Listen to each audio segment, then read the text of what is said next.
True Cabin Nightmares, 4 stories that will haunt your dreams.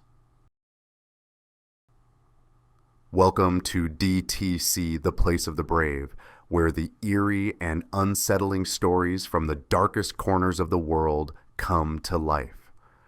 In today's video, we delve into True Cabin Nightmares, 4 stories that will haunt your dreams, that will send chills down your spine.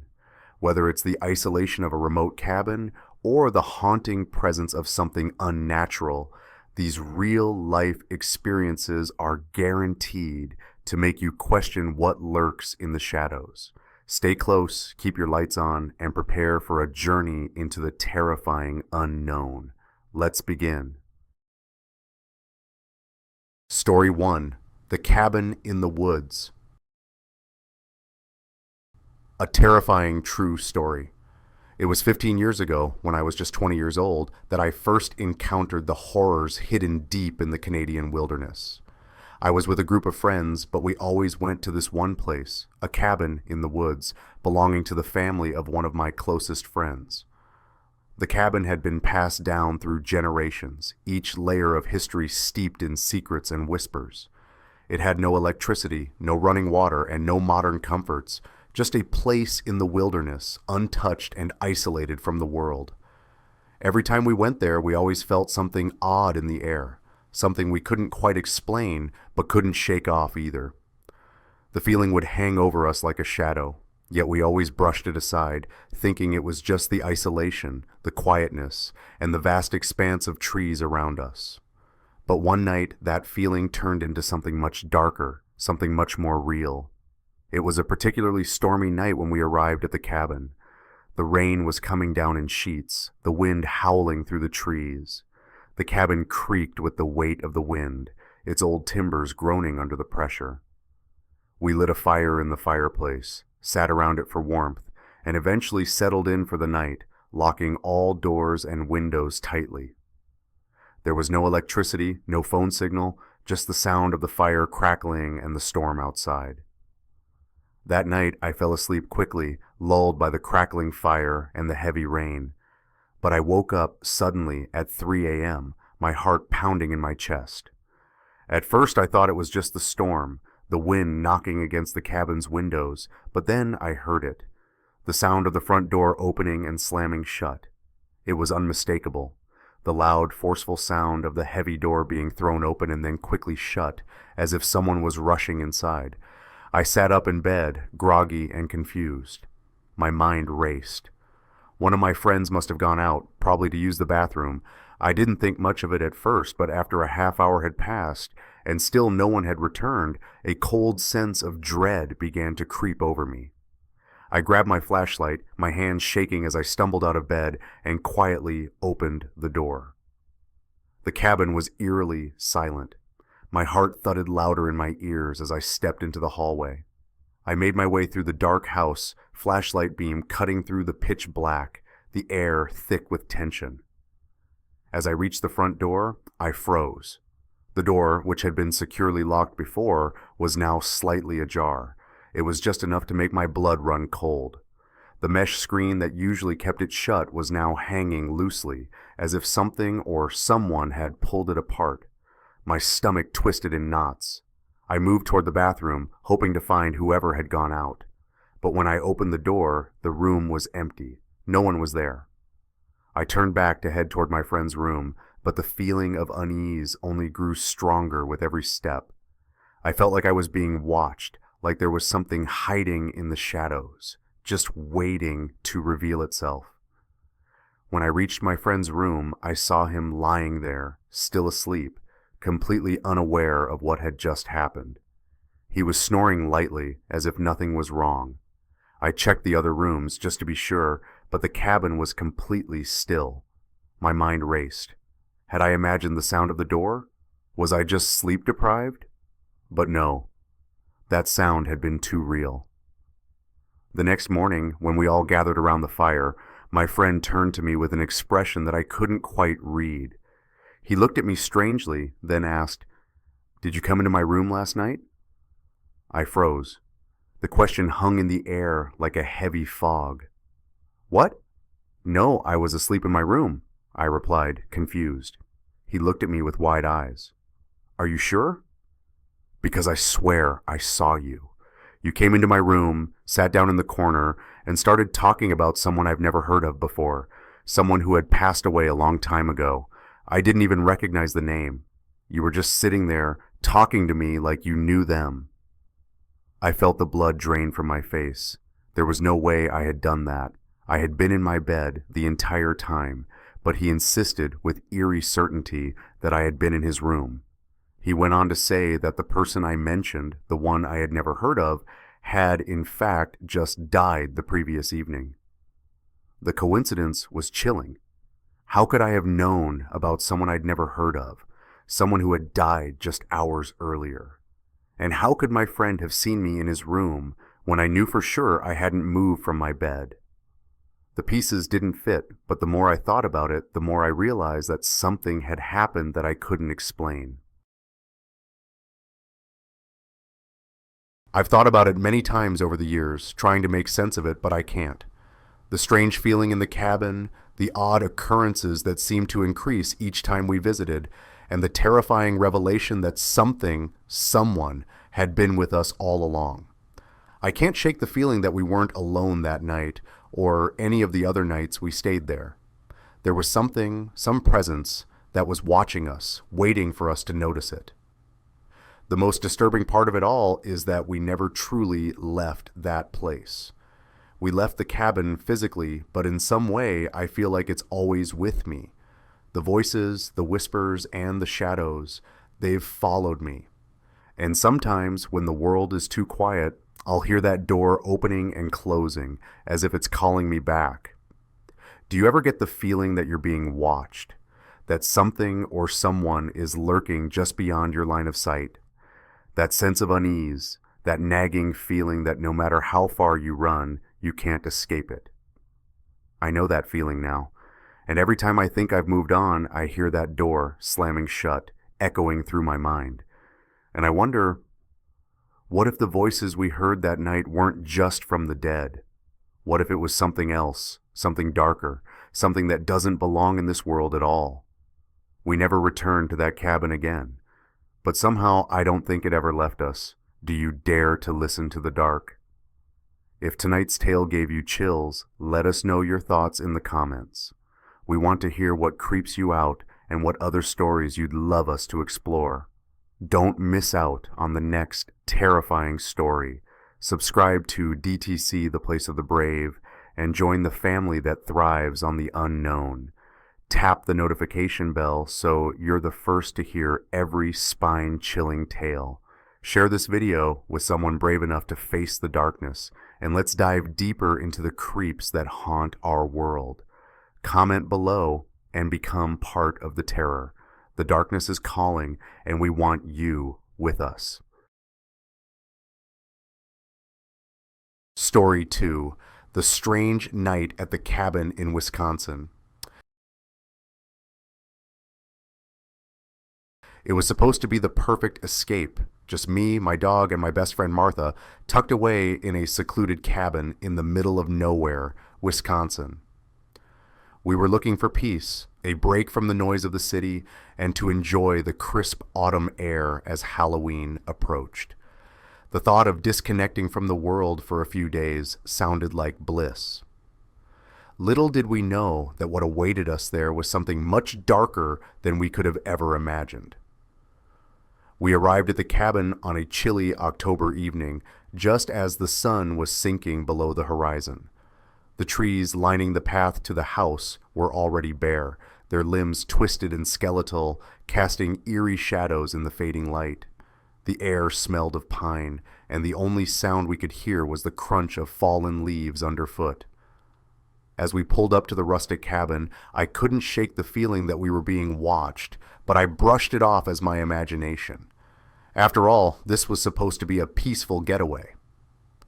Inside, the cabin was cozy, wooden beams, a stone fireplace, and large windows overlooking the dense forest. We set our bags down and immediately made ourselves comfortable. After a long drive, we decided to soak in the hot tub on the back deck. The steam rising into the cool night air felt heavenly, and we relaxed, sipping wine and chatting about everything and nothing. The night was calm, peaceful, just what we needed. But then things began to change.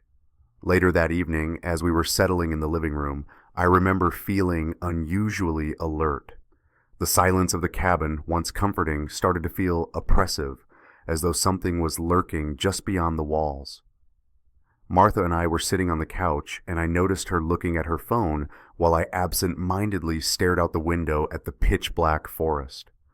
I felt a sudden shiver run down my spine. It wasn't cold, just an overwhelming sense of dread that seemed to crawl up my back. It was like something was coming closer, and I wasn't sure I wanted to know what. Then, without warning, I saw a figure dart down the stairs toward the basement. I froze. My heart skipped a beat as I turned to Martha. "Did you see that?" I asked, my voice barely a whisper. But Martha looked at me, bewildered. "See what?" she asked, raising an eyebrow. "I'm right here. You're just imagining things." I forced a laugh, telling myself that maybe I was just tired or had had too much wine. But the feeling didn't go away. It gnawed at me. A sinking sensation that something or someone was downstairs in that basement, just waiting. I tried to shake it off, but that night I slept fitfully, constantly tossing and turning, hearing sounds that couldn't be explained, scratching noises from the walls, distant whispers in the wind. But I couldn't pinpoint where they came from. When morning came, we both tried to act normal. The sunlight poured through the windows, the warmth of the day helping to ease the tension that had built up overnight. But that sense of something being off lingered. We decided to cook breakfast together, trying to restore some sense of normalcy to the trip. That's when it happened. As we entered the kitchen, I stopped dead in my tracks. The room was a complete disaster. The cabinets were wide open, their contents scattered across the floor. Pans, dishes, and glassware were strewn everywhere, some shattered, some still intact, but completely out of place. The refrigerator door hung open, and the floor was covered in food, some of it still fresh, others old and spoiled. Martha's phone was lying on the floor, cracked, as if it had been thrown with force. The dog, normally restless, was still in its crate, trembling, its eyes wide with fear. There was no way the dog could have caused this chaos. Martha and I stood frozen in the doorway. Neither of us knew what to say. Who could have done this? The door had been locked, and there were no signs of forced entry. The place was isolated, miles from the nearest neighbor, and there was no one else in the cabin, just us. But there was something undeniably wrong. I walked into the mess, trying to make sense of it all. The more I looked around, the more I felt the weight of the eerie stillness pressing down on me. It was as if the house itself was holding its breath, waiting for something to happen. Martha, pale and quiet, picked up her phone and dialed her husband. Her voice was shaky, but she tried to keep calm. "I'm going to call for help," she said, her voice trembling. But I could tell she didn't believe there was anyone out there who could help us. It was as though the world outside didn't even matter. I thought about the basement again, the figure I had seen running down the stairs. The house had no logical explanation for the chaos we were witnessing. And as I stared at the dark, uninviting staircase, the hairs on my neck stood on end. Was there something down there? Something that had been waiting for us? We spent the rest of the day on edge, too afraid to leave, too terrified to explore what might be lurking in the basement. But as the night fell again, the tension was unbearable. We sat together in the living room, every creak of the house making our hearts race. We tried to laugh it off, but deep down, both of us knew something was very wrong. Then, at around 2 a.m., we both woke to the sound of footsteps on the stairs. It wasn't just any footsteps, it was heavy, deliberate, and slow. My heart pounded in my chest as I slowly turned to Martha. Her face was pale, her eyes wide in terror. We didn't need to say a word. We both knew we couldn't stay here any longer. We crept to the door as silently as possible, but before I could reach for the handle, the door slammed shut on its own. We spun around in horror, only to hear a low whisper coming from the direction of the basement. It was faint at first, barely audible, but then it grew louder, clearer. "Get out! Before it's too late!" I froze. Martha didn't move, her eyes wide with fear. We had to leave, but the door, our only way out, was now completely sealed. My mind raced. What was happening? How was this possible? I had to find a way out, but all I could think about was the whisper, the voice that seemed to be coming from deep within the bowels of the cabin, the basement. I grabbed Martha's hand, pulling her toward the back door, but before we could make it, a loud crash came from the basement. The sound of something breaking. The footsteps had stopped. In that moment, we realized we weren't alone. The cabin, which had seemed like a peaceful retreat, now felt like a death trap.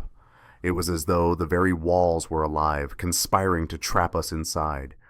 And as we stumbled out the back door, gasping for breath, I felt an overwhelming sense of finality. There was no escaping the truth. The cabin had been waiting for us for some reason, some dark, inexplicable reason. As we sped away in my car, the headlights flickered and the cabin behind us slowly disappeared into the night, shrouded in darkness. We never spoke of what happened that night again, but even now, every so often, I feel that cold, creeping sensation when I think about the cabin. And sometimes when the wind howls just right, I swear I hear a whisper, faint but clear. It's not over. And I can't shake the feeling that we weren't the first ones to hear it. Do you dare to listen to the dark? If tonight's tale gave you chills, let us know your thoughts in the comments. We want to hear what creeps you out and what other stories you'd love us to explore. Don't miss out on the next terrifying story. Subscribe to DTC, The Place of the Brave, and join the family that thrives on the unknown. Tap the notification bell so you're the first to hear every spine-chilling tale. Share this video with someone brave enough to face the darkness, and let's dive deeper into the creeps that haunt our world. Comment below and become part of the terror. The darkness is calling, and we want you with us. Story 3, The Vanishing at Camp Evergreen. When I was 13 years old, I had my first real summer camp experience at Camp Evergreen. It was the kind of camp where you could forget about the outside world, surrounded by towering trees, quiet lakes, and the crisp scent of pine. My best friend Claire and I had been excited for months leading up to it. We spent the days kayaking, hiking, and making memories, but none of us could have imagined the nightmare that would unfold on the final night of camp. That night, after a full day of activities, all the campers gathered for a game of hide and seek. It was the perfect game to close out the summer, and Claire and I were determined to outsmart everyone. We had played this game 100 times before, and tonight was no different. As the seeker began counting, Claire and I sprinted away from the group, our laughter echoing through the woods. Our feet pounded against the dirt, adrenaline coursing through our veins. We decided to hide near the water slide, but after a few rounds of climbing, sliding, and splashing, we decided to switch things up. The campgrounds were large, and the woods surrounding the cabins felt like the perfect place to vanish. I didn't want to just hide behind a tree like everyone else, so I made my way toward the dining hall. There was an old, creaky staircase that led down to a storage room. It was dark, hidden, and no one would think to look there. I squeezed into the narrow space and sat in the cold shadows, my heartbeat slowing, thinking how clever I was to find such an isolated spot. But soon I heard footsteps, light but distinct. Claire and Aubrey were closing in, searching for me. I stilled, hoping they'd pass by. The steps came closer, but then they stopped. I waited for what felt like hours, listening to their voices echo as they grew more desperate. "Sophie, where are you?" Claire called, but I stayed perfectly still, barely breathing. I thought they had given up and moved on, but then I heard something that chilled me to the bone. They called my name again, this time sounding distant, as though I wasn't in the room at all. "She's gone," Claire said. She ran the other way. She must be in the cabin. Aubrey's voice was thick with confusion. Are you sure? I was stunned. I hadn't moved. I hadn't left. I was still under the stairs. So why were they so sure I had gone back to the cabin? I decided to make my way to the main hall, but when I tried to get up, something strange happened. I felt off, like a presence. My mind raced as I pushed through the darkness, but every step felt heavier, more suffocating. When I finally reached the cabin, I found Claire and Aubrey standing near the door, talking in hushed, frantic voices. They told me a story that made my blood run cold. They said that when they went upstairs to search for me, they saw me run into one of the rooms. But when they went inside to check, I wasn't there. They swore up and down that they saw me run right in before they even reached the cabin. And then there was the other thing. A little girl. One of the other campers, a girl I didn't recognize, had apparently found me in the room, sitting on the bed before Claire and Aubrey got there. But I didn't remember going into any room. I never saw anyone else, and I certainly didn't remember sitting on any bed. I had been under the stairs this whole time. The whole thing didn't make sense. I stood there frozen as Claire and Aubrey recounted the details with eerie certainty. They weren't making it up. They weren't joking. They described the girl who had found me as having long, dark hair, dressed in an old-fashioned white dress that looked like something out of a different time. But the weirdest part? No one else in the camp knew who she was. No one had seen her before, and after that night, no one saw her again. My mind raced. I tried to piece together what had happened, but nothing fit. Maybe it was just a mistake, I thought. Maybe I had gotten confused, and they had seen someone else. But then there was the little girl, the one who claimed to have found me, but who had never existed in the first place. Had she been a ghost? A figment of our imagination? Or had we all just been so tired, so sleep-deprived that we had started seeing things? But here's where things get even stranger. The next morning, when I went back to the cabin with Claire and Aubrey, I noticed something unusual. The room I was supposed to have hidden in, the one with the stairs, was locked. The door was sealed shut, as if no one had been in there in years. No one had even bothered to tell me that the storage room was off limits. I tried to explain everything to the camp counselors, but they just brushed it off, telling me I must have been confused. But I wasn't. I knew what I'd experienced. I could still hear the echoes of those footsteps in my mind, the way the darkness had felt around me, like something or someone had been watching. As the summer ended and the other campers packed up to leave, I couldn't shake the feeling that something wasn't right. Even as I said goodbye to Claire, even as I left the camp behind, I couldn't ignore the nagging thought in the back of my mind. What had really happened that night? The more I thought about it, the more I wondered if I had somehow been marked by whatever strange, supernatural presence had visited me.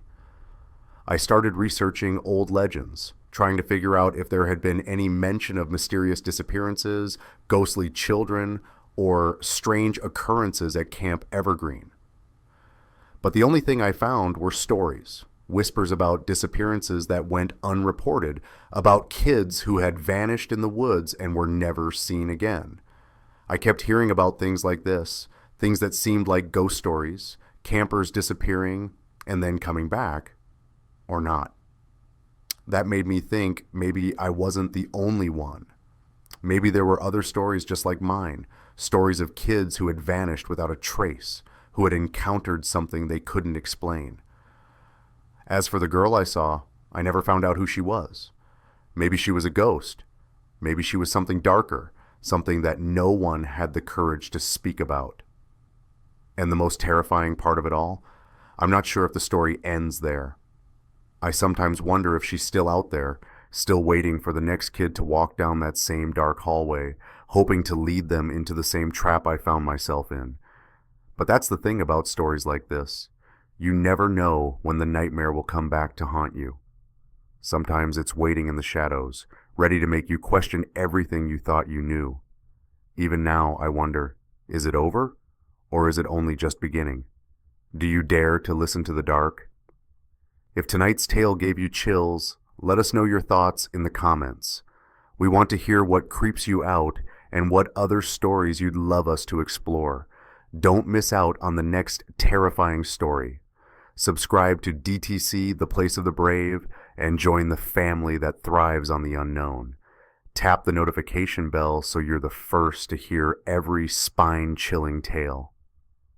Share this video with someone brave enough to face the darkness, and let's dive deeper into the creeps that haunt our world. Comment below and become part of the terror. The darkness is calling, and we want you with us. Story 4. The Dark Cabin. It was supposed to be a peaceful getaway, a retreat from the endless noise of the city. My friends and I, tight-knit since college, decided to take a long weekend trip to my family's cabin, nestled deep in the woods. A secluded spot with no cell service, no distractions, just us and nature. The kind of place where you could leave the world behind and really relax. It was supposed to be idyllic, a place to unwind and disconnect. Little did we know, the cabin was hiding something, a secret so dark it would change us forever. The first night was peaceful at first. We settled into the cabin, gathering around the fire as we laughed, shared stories, and drank. The warmth of the flames contrasted with the cold, dark forest that surrounded us. The night seemed so quiet, almost unnatural in its silence. But I felt it, deep in my gut, a growing sense of unease that I couldn't explain. The air felt heavy, thick with something unspoken. It was as if the woods themselves were holding their breath, waiting for something. As the hours passed, everyone else drifted off to sleep, the sounds of their breathing the only noise in the cabin. But I couldn't shake the feeling. The darkness outside seemed to press against the windows, and the shadows inside the cabin seemed to grow longer. I tried to lie still, tried to push the nagging feeling away, but it wouldn't leave. Finally, I couldn't take it anymore. I had to get up. I wandered down the hallway, the creaking floorboards beneath my feet, amplifying the silence. I reached the first room and hesitated before opening the door. There was something wrong, but I couldn't put my finger on it. I pushed the door open slowly, and that's when I saw it. In the corner of the room, just beyond the reach of the lantern's flickering light, there was a figure. A person standing perfectly still, their head bowed as if in prayer, or maybe in deep thought. I couldn't see their face. The darkness swallowed it. I could feel their presence, though, like a weight in the air, pressing down on me. And then something worse, a sudden, intense feeling of being watched. Not just looked at, but known. It was as if this figure knew I was standing there, even though I hadn't made a sound. The hairs on the back of my neck stood on end. I froze, heart pounding in my chest. I wanted to move, to run, but my legs wouldn't respond. It was as though my body was trapped in place, locked by the sheer terror radiating from this thing in the room. But after what felt like an eternity, I finally snapped out of it. I bolted from the room, my breath ragged, and ran back to the living area. I slammed the door behind me and tried to calm myself, but I couldn't. I couldn't shake the feeling that whatever was in that room was still watching me. I didn't tell anyone about what I saw. I tried to convince myself it was a trick of the mind, maybe just a figment of my imagination. But the next morning, over breakfast, Jason, one of my closest friends, began to speak in hushed tones about the strange dream he had the night before. He said he saw a man standing in his room. The man was dressed in tattered clothes, worn and dirty, his eyes vacant. Jason couldn't explain it, but the man had stood there watching him silently as though he was waiting for something. The dream felt so real to him that when he woke up, he was sure the man had actually been there. I felt a cold shiver run down my spine as I listened. I didn't know what to say. It was exactly like what I had experienced. I tried to brush it off, but the room felt colder now, more oppressive. The unease I had felt the night before was back in full force, and I could see that it was affecting the others too. We began to notice small, strange things happening throughout the day. Footsteps when no one was walking, things moving when we weren't looking, a constant sense of being watched, even when we were all together. Every time we turned a corner, every time we looked into a dark room, the air felt heavier, thicker, as though something was lurking just beyond our reach. It wasn't until the next morning that things took an even darker turn. As we were packing up to leave the cabin early, everyone feeling uneasy, unable to shake the oppressive atmosphere, Lisa suddenly realized her phone was missing. It didn't make sense. She had it just a few minutes ago, but now it was gone. We tore the cabin apart, opening every drawer, searching every corner, but it was nowhere to be found. We had no explanation. The cabin was small, with no real place to hide anything. It didn't feel like a prank. It felt like the phone had just disappeared. We tried to laugh it off, but the tension between us grew thicker with every passing minute. We just wanted to leave. But when we finally arrived back in the city, Lisa's phone rang.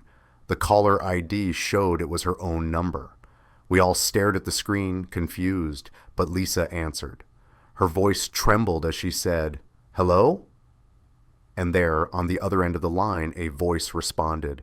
It wasn't Lisa's. It wasn't anyone we knew. The voice was cold, mechanical, and dead. "I'll be watching you," the voice said, and then the line went dead. Lisa stared at her phone in horror. It was impossible. How could anyone be using her phone? How had they gotten it?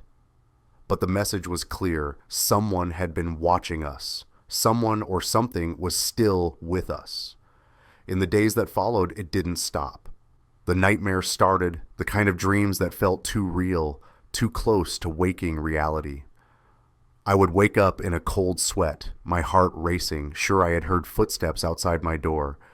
The feeling of being watched was constant, during the day, at night, in the quiet moments between tasks. It was like a shadow following me everywhere I went. It wasn't just me. We all felt it. Strange things continued to happen. Doors that wouldn't stay shut. Whispers in the dark. Lights flickering when no one was near them. One night I woke up to find my phone ringing. An unknown number. I answered it hesitantly, but there was only silence on the other end. Just static and the occasional click. Like someone or something was listening in. I started to feel like we hadn't just left the cabin behind. The cabin had come with us, and whatever was in those woods, watching us, was still watching. We all agreed we would never go back to that cabin, no matter what. But it didn't matter. The presence, the thing that had been waiting for us in the darkness of the cabin, was already there. It was following us everywhere we went, watching us, waiting. And then, months later, the final confirmation came. My friend Jason, who had experienced the same eerie dreams, disappeared. Just vanished one night without a trace. His phone was found in his apartment, lying on his bed. No messages, no calls, nothing. It was as if he had never existed. No one could explain it. The police didn't have any answers. It was the last time any of us would ever hear from him. I tried to go on with my life, but the shadow never left.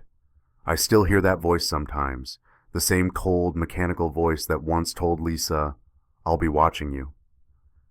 And I know, deep down, that the thing in the cabin didn't stop following us. It's still out there, watching, waiting. Maybe one day someone else will stumble upon that cabin. Maybe they'll feel the same sense of dread, the same icy grip that we did. Maybe they'll hear the footsteps behind them, the whispers in the dark. But the thing that waits in the shadows, it doesn't stop. It never stops. And it will find you, just like it found us. As the darkness deepens and the stories grow more unsettling, we venture deeper into the unknown together. Each chilling tale brings us closer to the eerie truths lurking just beyond the veil of reality. The terror doesn't stop here. It only gets worse. Subscribe to DTC, The Place of the Brave now, and stay on the edge of your seat. You won't want to miss what's lurking in the shadows next. Hit that notification bell and prepare for the next terrifying chapter. Remember, in the world of DTC, the place of the brave are always waiting, and they never rest. Good luck sleeping tonight.